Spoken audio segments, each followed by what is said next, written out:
नमस्कार, आप देख रहे हैं नेशन न्यूज 24 और मैं हूं आपके साथ नीलोफर अंसारी। आइए नजर डालते हैं आज की ताजा खबरों पर। बगहा से ब्यूरो नीरज मिश्रा। प्रधानमंत्री के जन्मदिवस के अवसर पर भारतीय जनता पार्टी द्वारा 17 से लेकर 22 सितंबर तक सेवा सप्ताह पखवाड़ा चलाया जा रहा है। खबर बगहा से है, जहां प्रधानमंत्री नरेंद्र मोदी के जन्मदिवस के अवसर पर भारतीय जनता पार्टी द्वारा 17 से लेकर 2 सितंबर तक सेवा पखवाड़े का आयोजन किया जा रहा है, जिसको लेकर बगहा भारतीय जनता पार्टी कार्यालय में पार्टी के प्रदेश प्रवक्ता वसीम राजा द्वारा मीडिया को संबोधित करते हुए कहा गया कि गरीबों के स्वास्थ्य सेवा के मद्देनजर प्रधानमंत्री द्वारा आयुष्मान योजना के तहत आयुष्मान कार्ड का निर्माण कराया जा रहा है। पूरे देश में यह कार्यक्रम जारी है, लेकिन बिहार सरकार द्वारा इसमें रुचि नहीं दिखाई जा रही। बिहार सरकार के निष्क्रियता के कारण अभी बिहार के पटना में मात्र 11% ही आयुष्मान कार्ड का निर्माण हो सका है, जो खेद का विषय है। उन्होंने इंडिया के सीट से शेयरिंग के संबंध में कहा कि यह मतलबी लोगों का कुंभा है। इसमें जितनी पार्टियां हैं सभी लोग बड़े बड़े घोटाले किए हैं, इनके आपस में ही नहीं बनती है, उनकी सीट शेयरिंग का सवाल ही पैदा नहीं होता है। आगे चलकर यह कुंभा बिखर जाएगा। वहीं उन्होंने ओवैसी द्वारा थर्ड फ्रंट बनाए जाने पर कहा कि ओवैसी अपनी पार्टी के लीडर हैं, वह थर्ड फ्रंट बनाए या कुछ और, इससे उनकी पार्टी को कुछ लेना देना नहीं है। पार्टी सेवा पखवाड़ा के माध्यम से 17 तारीख से लेके 2 तारीख तक विभिन्न क्षेत्रों में समाज के हित के लिए अलग अलग कार्यों का आयोजन किया जा रहा है भारतीय जनता पार्टी की तरफ से। उसी क्रम में आज मैं आपके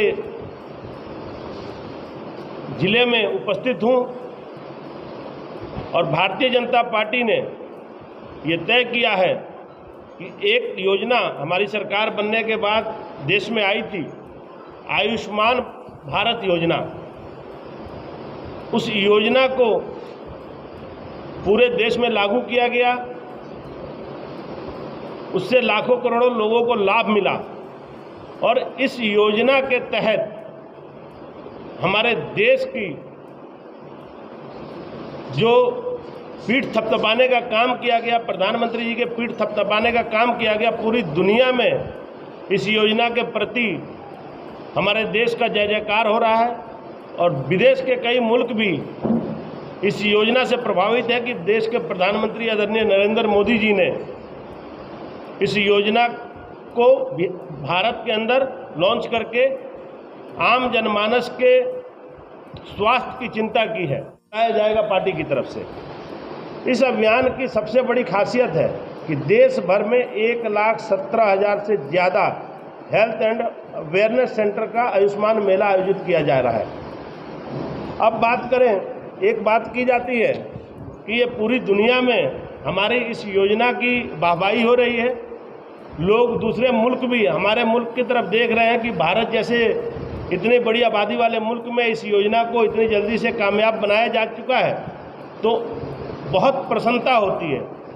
और जब हम बात करते हैं बिहार की, तो एक वही स्थिति होती है कि बारिश होता है तो मोर खूब मस्ती में नाच रहा होता है और पूरे मस्ती में नाचते नाचते जब वो अपने पैर की तरफ देखता है तो पैर देख के वो मुरझा जाता है। वही स्थिति होती है। हम लोग जब पूरे देश को देखते हैं कि इस योजना का लाभ मिल रहा है और जब वापस हम अपने बिहार में आते हैं, अपने घर में झांकते हैं, तो वही हाल होता है, मोर वाले मुरझाने वाली स्थिति होती है। सरकार, जो प्रदेश सरकार के कोऑर्डिनेशन ना होने के कारण ये योजना अभी तक बिहार में बहुत विफल रही। पटना में मात्र 11% लाभार्थियों का ही कार्ड बन चुका है अभी तक। रफ्तार जो है बहुत धीमी है, 11% कुछ भी नहीं होता। अब हम बता रहे हैं प्रधानमंत्री जन आरोग्य आयुष्मान योजना बिहार में मतलब हाईकमान से मांग की है लोग कि 5 राज्यों में जो चुनाव है विधानसभा का, उसके बाद इंडिया के सीट शेयरिंग की जाए, उसके पहले नहीं। क्या लग रहा है इससे? देखिए, कहने का मतलब ये है कि ये जो गठबंधन है, ये सब डरे हुए लोगों का गठबंधन है। अब ये क्या कहते हैं, इनकी सीट शेयरिंग की बात इनके आपस में ही नहीं पटने वाली।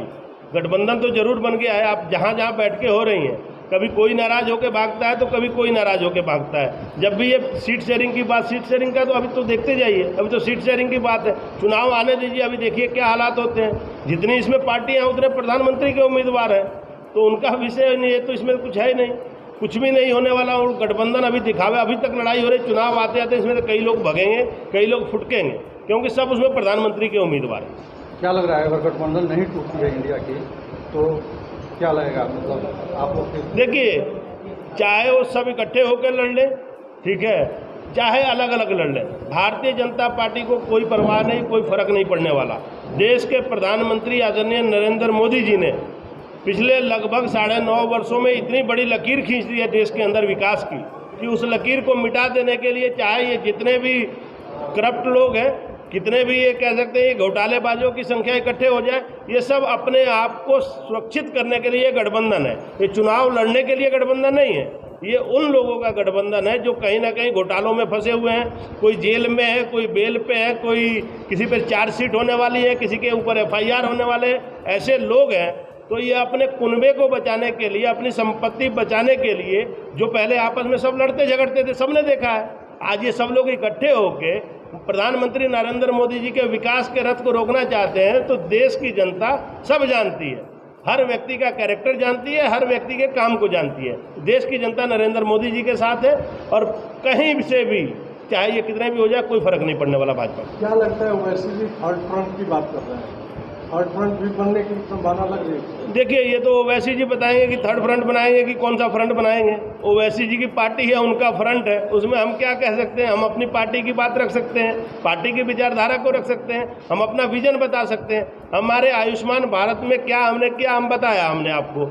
और बिहार में आयुष्मान भारत कैसे ठुस हो गया है, फेल हो गया, उसको भी हमने बताया। पूरे देश में सफल है, तो कहने का मतलब ओवैसी जी क्या करेंगे, उनकी पार्टी है, उनका है। हम तो काम करने वाले लोग हैं, काम पे विश्वास करते हैं, काम के आधार पे हम चुनाव में जाएंगे।